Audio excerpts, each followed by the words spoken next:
Hey everybody, it is Billy with Bakersfield Tough and the Motor City Throwdown. I have an exclusive here. Yesterday I got a phone call from Scott, and Scott said, hey Billy, what do you think about doing an official announcement? I think I have one, and we'll do it on your platforms. And I said, well, okay. I mean, yeah, we'll do that. And so here we are. We're at Bakersfield Speedway, a landmark of this area. Been here since what year? 1946. Man, that is one of the oldest racetracks, not only in California, but the country. Yeah, I think they label it as the longest continuing running racetrack on the West Coast. It's pretty special. I think it's the 78th year. It's our 21st year. So yeah. Got a lot of history sitting here. Right. Now, there's been a lot of rumors. People in the racing world around here know that. They've heard things, and I've heard this, I heard that. It's all secondhand. And so now there is no more secondhand, right? You're going to lay it out there. So why don't you just go ahead and lay it? Well, I reached out to you because I thought it was, I'm hearing a lot of nasty rumors. Obviously, rumors in the racing business, everybody knows about them. But you know what? We are racing. Well, we're 100%, Chris and I are 100% going to race in 2023. We thought it'd be good for us to sit down and tell everybody that. The difference is we are officially do have the racetrack up for sale. Obviously, everybody knows in October 1st, 2017 changed our lives forever when we lost Bay. And I just haven't been able to put 100% into the racetrack like it needs. And I just feel like the time of our life that I need to put my attention into my family with Chris and Dakota and Brody and do that. So, but I just wanted to come out. We wanted to tell everybody that we are racing, but it is officially for sale. Okay. So with that said, let's say okay, so that's 2023 we're racing. Yes, sir. In 2024, your position will be? Well, I don't know. I'm hoping that it sells right away. We do have some prospective buyers that we've talked to.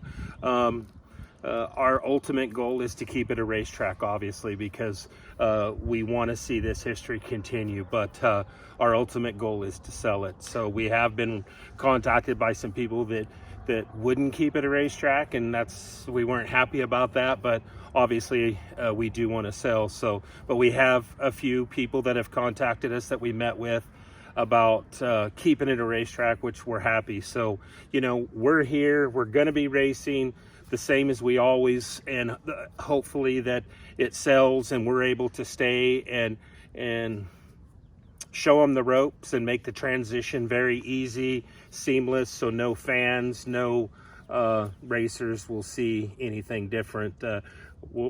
We still are here in Bakersfield, and we'll be here and, you know, help out for any way we can with new owners or whatever. But the key thing is that we are racing. You know, I get a lot of rumors that it's done, it's gone, it's sold, and, you know, it's in financial trouble, this and that. And I just thought that we should sit down and let everybody know that, no, we are racing, but it is actively for sale. We have a real estate guy, which will give you that info if anybody, you know, anybody wants to become a racetrack owner or knows somebody. And, you know, you always hear people that say they could do it better or whatever. And it's just a matter of, you know, it's time for us to concentrate on family and, you know, get some new people out here and put some new thoughts and activities in it and stuff that, like right now, it's just, our heart's not there. And we want to see this thing succeed and keep going strong for the community and for the racing community.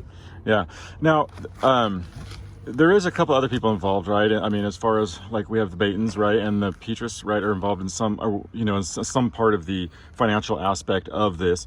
What is their position on this, or do they have a position? I mean, are they wanting to get out of it, or are they just? I mean, so like if someone assumed, let's say someone wanted to come buy it, are they dealing with the banks, or are they dealing with them? How would that work? You're dealing with us. I mean, obviously, Doug Baton and Johnny Petrus, who we purchased it from, were great to work with, and they were really good with us. And, you know, obviously we came in with a substantial amount of money, and they carried a note. And So we're to the point now that we want to pay that off, and we want to move on, but we're willing to do the same for the people that come in. I mean, that option's available where they give us a chunk down, and we'll carry a private note for them to help them. So we're not going to be the ones that just, take your money, drop a set of keys and say, here you go. We'll be here to help them and get them in the motions of running the business. But we just know that, we're ready for new, fresh ideas and fresh people to take over. Our staff is still here, so when we start here in a couple of weeks, everything's going to be the same. So just wanted to give everybody a little idea of what's going on. What's this place zoned for? The facility is just a tick over 23 acres, and it's divided in 2 parcels, and half of it is industrial and the other half's commercial. Okay, so it's not zoned for housing, or is it? No, it's not. No, but obviously people can do that, can change zoning and all that. But this area out here, it's commercial. Industrial and commercial. So, and it is permitted through the county to be a racetrack, and there's parameters and stuff like that that you have to abide by. That's why people call me all the time. I want to rent the track, and you don't do that because we want to be the good neighbor with the surrounding people. Does the county make it a little tricky though? You couldn't have Blake Shelton out here doing a concert, right? Because you wouldn't. It wouldn't. You know what? The county's been wonderful for me. You hear all these horror stories that they're going to do this and they're going to do that. I've had a wonderful run with them and haven't had any problems. But I've also kept to my permit. I do what I can and can't do. Make sure we've always abided by that. But no, it is permitted for motorsports activities. So. If we had a country concert, Garth Brooks, he'd probably have to race a car first, and then he can have his concert. Kind of like we did at the Bud Nationals, where we raced, and then had Joe Peters and Sugar Boom Boom. It would have to be a scenario like that. Yeah. Well, I don't even want to ask you what the asking price is. Does that even, you can't really, it's a lot of variables to it, right?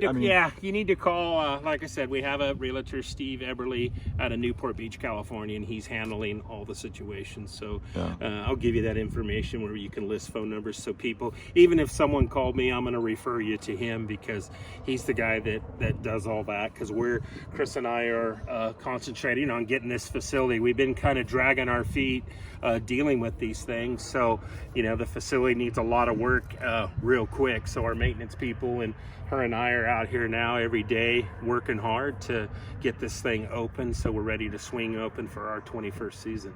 Is it fair to say that you would be more biased towards someone buying as a racetrack though, right? Because you don't want to be, you'd rather sell it to someone that keeps it going rather than someone, all of a sudden there's a bunch of, rigs out here or something, parked out here, and that's the history of the Bakersfield Speedway. We absolutely want to keep it a racetrack. That's 100% our goal, is to keep it a racetrack. But on the flip side of that, obviously, we want to sell it. So if someone came and did that, obviously we would entertain it, but we want to see it racing. We enjoy racing. We've met a bunch of great people out here and relationships that we'll have forever. And, so I want to keep it a racing. I want to be able to keep coming out, bring our grandkids, have our grandkids race out here. Yeah. The boys, when they want to race, and heck, I don't know, I may even want to race now if the track sells, and, because I always said I wouldn't do it why we owned it, but you never know. But we definitely want to keep it a racetrack. Is there a different value though as a racetrack versus just property, right? Because if you have a racetrack, you're selling a business, right, that goes with it. And if you're selling it as just land, it's a land that you have to bring your own business in. Yeah. Is there a difference on pricing on that? How does that work? Obviously there is. We've looked at, it's hard to pull pricing of what racetracks are worth. And we have sat down with Steve and looked at all that and looked at some comps and stuff around. But, we have a lot of land here, and you're getting a turnkey business, you're going to get the scoreboards, and you're going to get the scales and the cash registers. You'll get everything where a person can come in here and start operating the next day. So just the seating alone, right? To build something like that would be an endeavor. Oh, I think so. I think in today's day and age, to try to do something like this would be astronomical, obviously. And so even to find land where you can do it and the whole bit. So, yeah. Well, there it is. Pretty point blank, right? I mean, just put it Yeah, out there. like It's I like said, it is what it is, you know. Yeah, Chris and I thought that this would be the best way. We've been talking about milling it over all in the off season, and we just wanted to be upfront and square so everybody knew what was going on. And heck, we never knew if somebody out there, you know, knows somebody that's ready to invest or wants to own a racetrack or whatever. You know, the racing community is huge and very large and can touch a lot of people, so maybe it can reach some avenues that we haven't yet, and we've been kind of keeping it on the down low, obviously, but we want to let everybody know we are racing. So with the weather this weekend, we're not going to do registration, and we'll see about all that, but and there may be someone out there that just wants to keep the history alive, right? That understands the importance of having a dirt track out here that's been here since the 1940s. You know what I mean? That's, you know what I mean? And that goes a long way for, I mean, just some people may think there's some value in that. So yeah, I think so. I mean, it's a great business. It's fun. You meet great people, you know, and